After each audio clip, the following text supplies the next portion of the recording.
भारतामध्ये फॉरेक्स किंवा कमोडिटीज मध्ये लिगली जर का तुम्हाला ट्रेड करायचं असेल तर त्याचे दोन मार्ग आहेत. पहिला मार्ग म्हणजे कोणत्याही सेबी रजिस्टर्ड ब्रोकरकडे तुमचं अकाउंट पाहिजे. जसं तुम्ही इक्विटीज मध्ये ट्रेड करता तसंच त्या ब्रोकरकडे करन्सी आणि कमोडिटी हा सेगमेंट ऍक्टिव्हेट करून तुम्ही करन्सी आणि कमोडिटीच्या फ्युचर्स किंवा ऑप्शन्स मध्ये ट्रेड करू शकता. फॉरेक्स जे सेबी रजिस्टर्ड ब्रोकर्स आहेत त्यांचे करन्सी मार्केटमध्ये ऑपरेट करायचे आवर्स आहेत सकाळी 9 ते संध्याकाळी 5. पण तुम्ही काही ठराविक पेअर्स मध्ये ट्रेड करू शकता ज्याच्यामध्ये INR इन्व्हॉल्ड असेल. उदाहरणार्थ USD INR, euro INR, INR JPY आणि GBP INR. या व्यतिरिक्त काही ठराविक क्रॉस करन्सी पेअर्स म्हणजे अशा पेअर्स ज्याच्यामध्ये इंडियन रुपी इन्व्हॉल्ड नाहीये अशा काही ठराविक पेअर्स तुम्ही ट्रेड करू शकता. त्या म्हणजे युरो USD, GBP USD आणि USD JPY. ज्या पेअर्स मध्ये INR इन्व्हॉल्ड आहे अशा पेअर्स मध्ये तुम्ही सकाळी 9 ते संध्याकाळी 5 या वेळेमध्ये ट्रेडिंग करू शकता. ज्या क्रॉस करन्सी पेअर्स आहेत त्याच्यामध्ये ट्रेड करायचं असेल तर सकाळी 9 ते संध्याकाळी 7 या वेळेमध्ये ट्रेड करू शकता. असंच तुम्हाला जर का कमोडिटी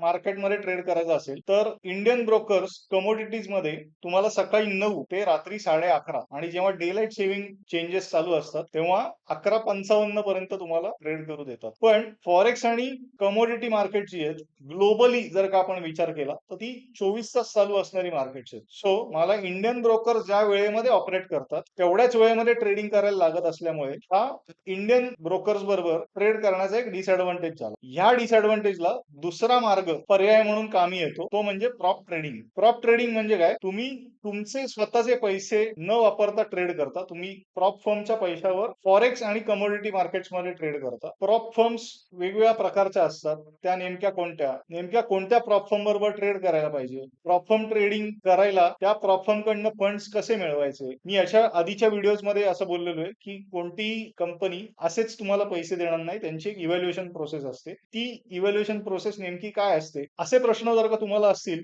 तर खाली दिलेल्या नंबरवर तुम्ही माझ्याशी संपर्क करू शकता. मी तुम्हाला त्याची माहिती नक्की पुरवेन. हा व्हिडिओ आवडला असेल तर लाईक करा. जास्तीत जास्त लोकांपर्यंत पोहोचण्यासाठी तो शेअर करा आणि माझ्या चॅनलला सबस्क्राईब करा. धन्यवाद.